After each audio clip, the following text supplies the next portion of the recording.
Bismillahirrahmanirrahim. Bonjour et bienvenue à ce 10e cours sur l'électricité et le magnétisme, vidéo numéro 49. Conducteur en équilibre, deuxième cours.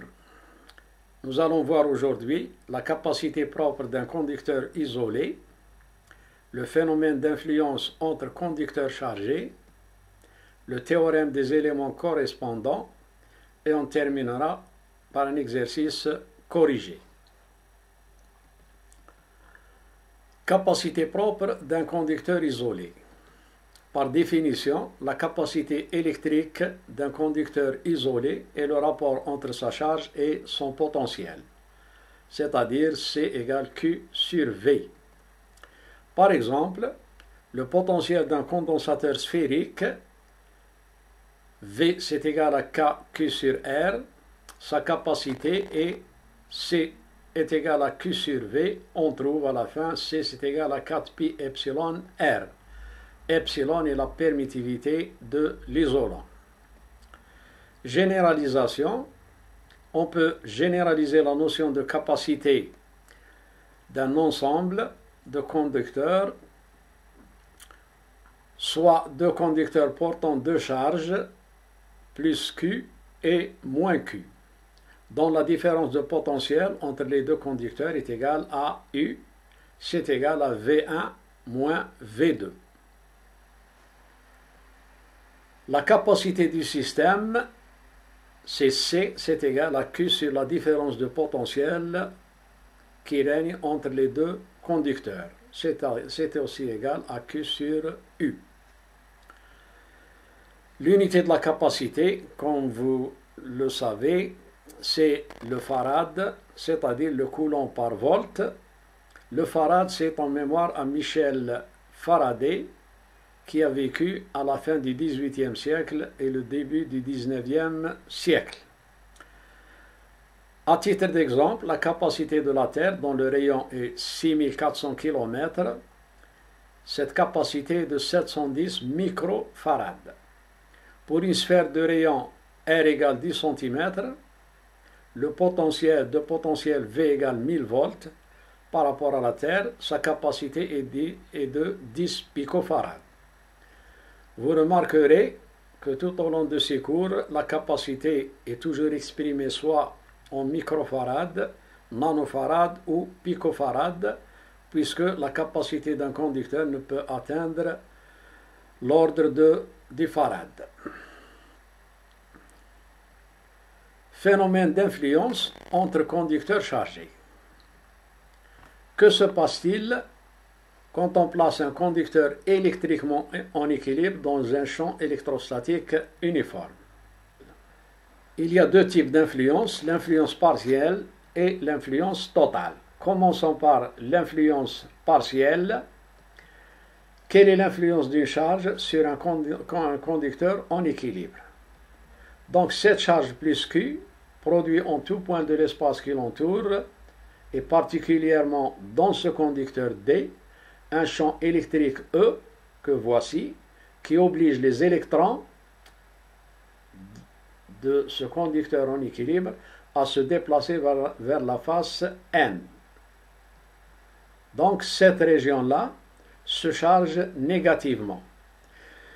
Mais les électrons, en quittant la face P, créent un déséquilibre de charge dans cette région qui se charge positivement.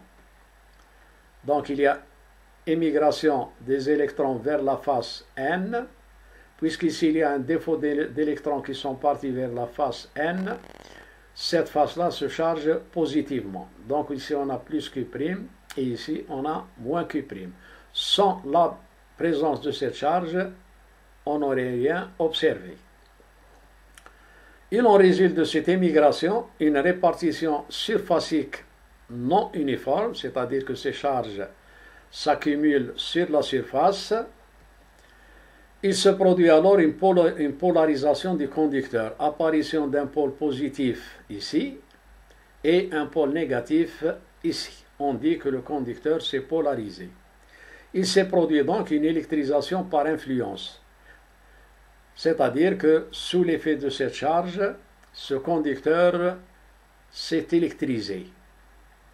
La charge totale du conducteur D reste cependant nulle. Les charges N et P produisent à leur tour au point M un champ E', que voici, de sens contraire à celui de E. Pourquoi? Parce que ce vecteur du champ électrostatique créé par les charges négatives et positives est dirigé vers les charges positives et quitte les charges. Il est dirigé vers les charges négatives et quitte les charges positives. Le déplacement des électrons s'arrête à un certain moment. À quel moment s'arrête l'émigration de ces électrons? C'est lorsqu'on a E égale E'. C'est égal à, leur somme c'est égal à 0. Le conducteur D a acquis donc les propriétés d'un conducteur en équilibre. Les charges sont accumulées sur la surface et réparties de façon singulière, de façon particulière. Au point M, le champ à l'intérieur du conducteur est nul, puisque E créé par la charge plus Q, plus E créé par la charge moins Q, plus E créé par la charge plus Q, leur somme est égale à 0. Si Q est supérieur à Q', c'est-à-dire Q supérieur à Q', cela veut dire que toutes les lignes de champ partant de la charge plus Q n'atteignent pas le conducteur D. C'est ce qui caractérise l'influence partielle. On remarque ici que certaines lignes de champ atteignent le conducteur D, d'autres n'atteignent pas le conducteur D. Ça, c'est caractéristique de l'électrisation partielle. Influence totale maintenant. Deux conducteurs C1 et C2 sont en influence totale si le corps influencé, c'est-à-dire C2, entoure complètement le corps influent, c'est-à-dire C1. En supposant C1 chargé positivement, cela implique que la surface S2 du conducteur C2 se charge négativement moins Q2. Dans ce cas, toutes les lignes de champ issues de C1 rejoignent la surface S2 du conducteur C2. Donc, Q1 est égal à Q2 en valeur absolue. C'est ce qui caractérise l'influence totale. Théorème des éléments correspondants. Soit C1 un petit contour, que voici, situé sur la surface du conducteur A1, de telle façon que toutes les lignes de champ issues de A1 et reposant sur C1, sur ce contour C1, arrivent à A2, que voici, et dessinent sur sa surface un contour fermé C2. L'ensemble de ces lignes de champ que vous voyez ici constitue ce qu'on appelle le tube de flux. Soit la surface constituée de SL, la surface latérale de ce tube, la surface S1 et la surface S2. En appliquant le théorème de Gauss, et puisque les deux conducteurs sont en état d'équilibre, on a le flux électrostatique à travers la surface SL que dessine ce tube est nul à cause de quoi? À cause de la perpendicularité du vecteur surface qui est ici perpendiculaire à cette surface-là et du vecteur champ. Donc, le flux à travers cette surface SL est égal à 0. Que reste-t-il? Il reste le flux à travers la surface S1 et le flux à travers la surface S2. Leur somme est égale à 0. Si Q1 est la charge que porte S1 et Q2 c'est la charge que porte S2, on aura Q1 sur epsilon 0, c'est-à-dire phi S1, plus Q2 sur epsilon 0, c'est-à-dire phi S2, on applique ici le théorème de Gauss, leur somme est égale à 0. Donc ça veut dire que Q1, que porte ce contour S1, c'est égal, et de sens contraire, à la charge que porte ce contour C2. Énoncé du théorème des éléments correspondants.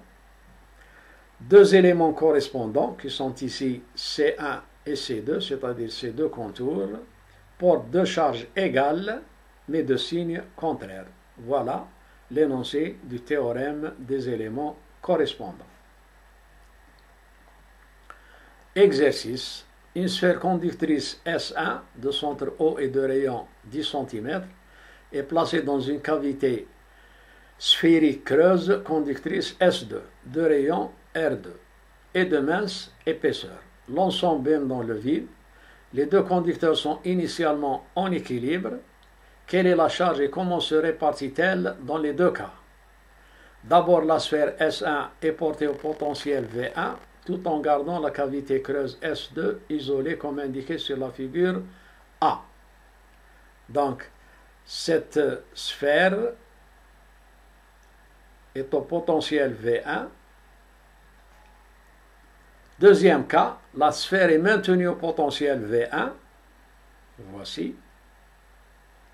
Tout en reliant la cavité creuse S2, qui est à l'extérieur ici, à la terre comme indiqué sur cette figure.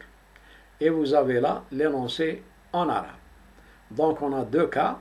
D'abord, la sphère est portée au potentiel V1 et entourée par cette sphère creuse. Deuxième cas, cette cavité creuse est reliée à la terre, donc son potentiel est égal à 0, tout en maintenant la sphère à l'intérieur au potentiel V1. Réponse à la première question, premier cas, cette figure-là. La sphère S1, c'est-à-dire celle qui est à l'intérieur, acquiert la charge plus Q, puisqu'elle est au potentiel V1. Voilà, plus Q1. La cavité S2 maintenant, qui entoure cette sphère-là, qui est maintenant chargée de plus Q1, est influencée totalement par la charge de la sphère S1. Ici, nous sommes dans le cas de l'influence totale. Ce qui entraîne l'apparition de charge moins Q sur sa face interne, sur la face interne de la cavité creuse, et la charge plus Q sur sa surface externe. Donc cette cavité creuse a acquis la charge moins Q sous l'effet de l'influence totale produite par cette sphère à l'intérieur. Sa charge totale reste cependant nulle, du fait qu'elle est isolée et en équilibre. D'après le théorème de Gauss, le champ à l'intérieur de la cavité, de cette cavité-là, sachant que petit r pour la surface de Gauss est comprise entre R1 et R2, c'est-à-dire dans cette région comprise entre la sphère chargée par plus Q et la cavité creuse dont la charge à l'intérieur est égale à moins Q. Donc E fois S, on applique ici le théorème de Gauss, le flux est égal à la charge intérieure sur epsilon 0, puisque pour la surface de Gauss qui entoure cette sphère-là, la charge intérieure c'est plus Q1 sur epsilon 0, sachant que S c'est égal à 4 pi r au carré, ça c'est la surface de Gauss, ce qui nous emmène à écrire le champ électrique entre les deux sphères, c'est égal à Q1 sur 4 pi epsilon 0 r au carré. Calcul de la valeur de la charge Q1 portée par la sphère S1. Calculons d'abord V1 à partir de la circulation du champ de R1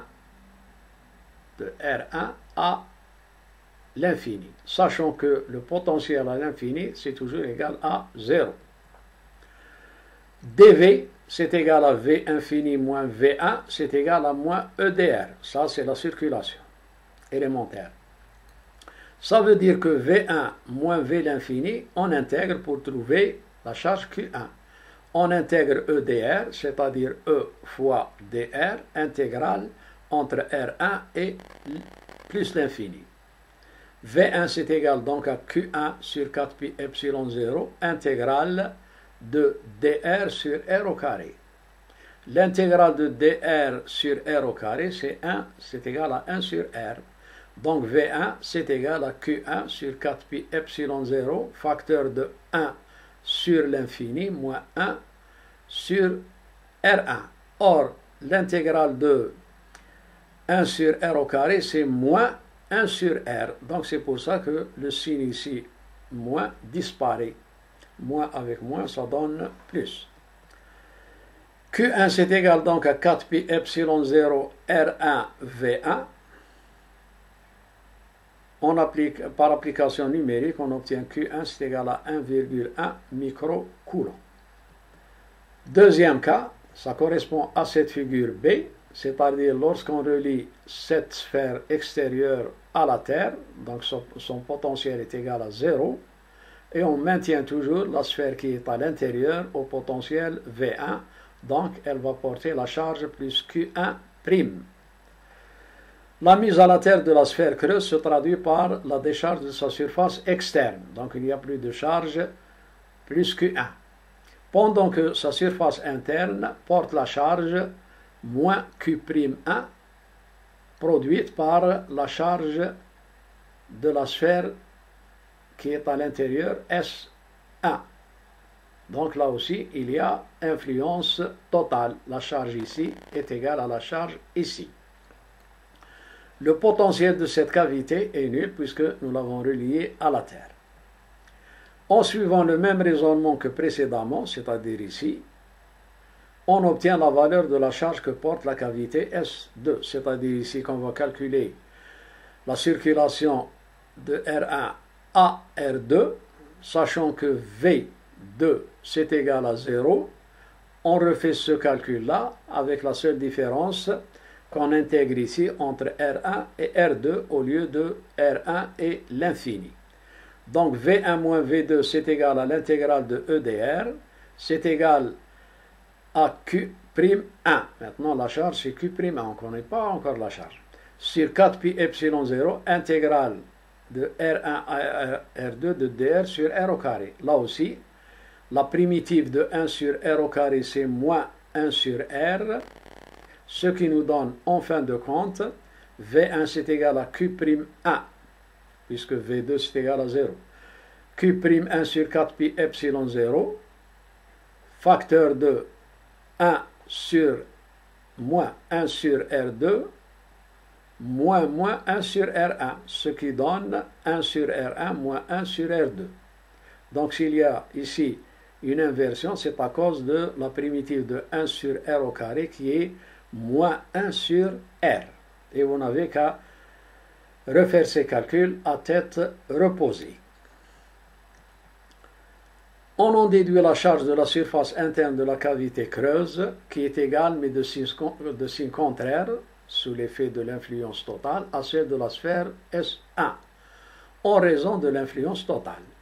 Donc Q'1 c'est égal à 4 pi epsilon 0 V1, R1, R2 sur R2 moins R1, et on sait que Q1, initialement, c'est égal à 4 pi epsilon 0 R1 V1, ce qui nous donne Q'1, c'est égal à R2 sur R2 moins R1 fois Q1.